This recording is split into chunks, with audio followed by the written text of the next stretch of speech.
안녕하세요. 땀이 보컬 이상민입니다. 오늘은 발성, 뭘 해야 되고 왜 다 말이 다르냐에 대해서 얘기를 해보려고 해요. 항상 모든 문제에는 원인과 이유를 알아야겠죠? 그죠?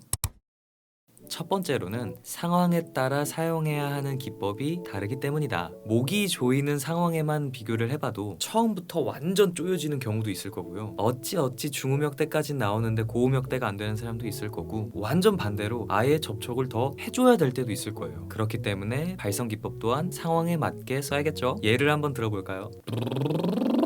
침이 너무 튀기는데? 자, 제가 지금 뭘 했을까요? 단순히 그냥 입술 떨기처럼 보였겠지만 방금 한 입술 떨기에는 여러 가지가 내포가 되어 있어요.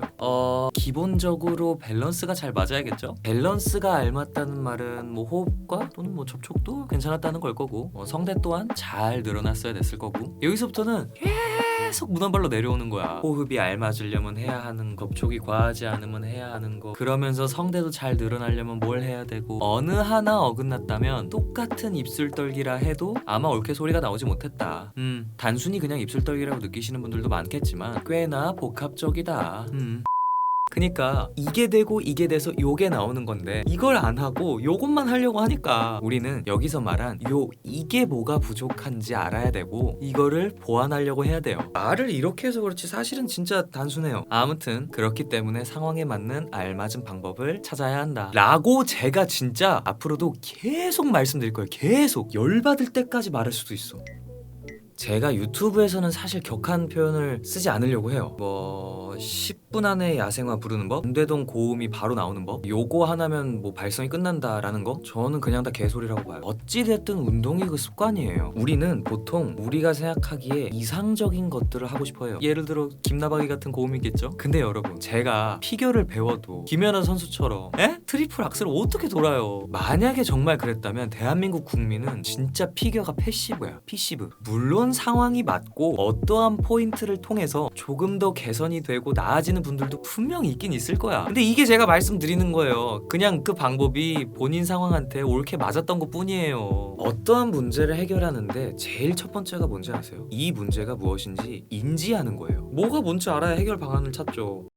두 번째로는 명칭의 통일성이 없기 때문이다. 일종의 약속 같은 개념인 건데, 예를 들어서 이건 제 휴대폰인데요. 아이폰 13 프로. A라는 사람은 이걸 휴대폰이라고 하고 이걸 케이스라고 해요. 반대로 B라는 사람은 이걸 휴대폰이라고 하고 이걸 케이스라고 한다고 가정해 본다면, A, B 두 사람이 같이 있는 자리에 나 휴대폰이 망가졌다 라고 한다면 어떻게 반응할까요? 이해되시죠? 누구는 진성이다, 누구는 두성이다, 누구는 믹스보이스다, 아니다 벨팅이다, 이와 같이 개인마다 사용하는 명칭이 너무 다르기 때문이에요. 근데 이런 명칭을 사용하는 사람이 잘못됐다는 건 절대 아니에요. 뭐랄까, 설명하는 사람의 입장에서는 무언가 정리를 해놓으면 아무래도 설명할 때 더 편한 건 사실이니까요. 소리를 낼 때 사람마다 느껴지는 체감도 다 다르니까 무언가 자기가 표현하기에 편한 명칭이 계속 생겨나는 거일지도 모르고, 아무튼 웬만하면 약속된 명칭이 아닌 이상 그냥 그대로 표현하려고 해요. 저음은 낮은 소리고 고음은 그냥 높은 소리예요.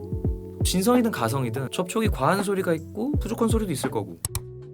세 번째로는 이득의 속도 차이다. 이 뭔 소리지? 그니까 각 개인이 진행한 무언가가 있을 거 아니에요. 그 무언가로 이득을 보았기 때문이다. 쉽게 말해서 이거 하니까 되더라, 이렇게 하니까 더 나아지더라, 같은 거라 보면 됩니다. 요 정도? 그러니까 여러 가지 무언가를 시도해 보면서 때마침 무언가로 인해 좋아졌을 수도 있고, 성장하고 있는 순간의 깨달음이었을 수도 있고요. 물론 저의 지식도 완벽한 진리는 아닐 수도 있을 거예요. 계속 성장하면서 보이지 않던 게 보일 수도 있고, 방식도 지금보다 더 간단 명료해질 수도 있고, 저 또한 계속 공부하고 그랬듯이 발전할 거니까요. 근데 이건 보컬뿐만이 아니라 누군가에게 피해를 주는 게 아니라면 저는 모든 의견은 존중받아야 된다고 생각해요. 그 사람의 입장에서는 그 설명이 가장 합리적인 설명이었을 거고, 결국 길이 다를 뿐 좋은 결과를 내려고 하는 거잖아요. 오늘 내용이 좀 복잡한가요? 사실 컨디션이 오늘 좀 안 좋긴. 근데 있잖아요, 결국에 무언가 향상이 되려면 진짜 공부는 해야 돼. 선생님을 고를 때에도 본인이 납득하고 이해할 수 있는 분에게 배우면 아마 실패할 확률도 줄어들겠죠?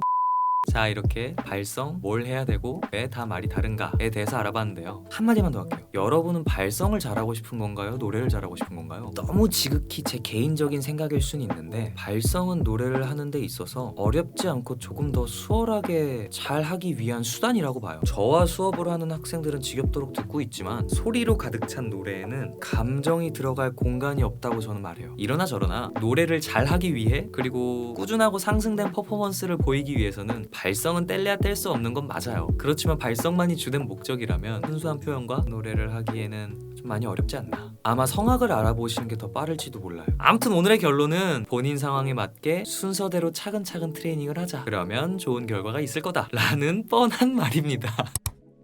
결과보다는 과정을 정확하게 하자고요. 아시겠죠? 앞으로 이제 그런 과정은 제가 도와드릴게요. 시청해주셔서 감사드리고 다음 시간에는 더 좋은 내용과 많은 팁들로 돌아오겠습니다. 궁금한 점은 댓글 남겨주세요.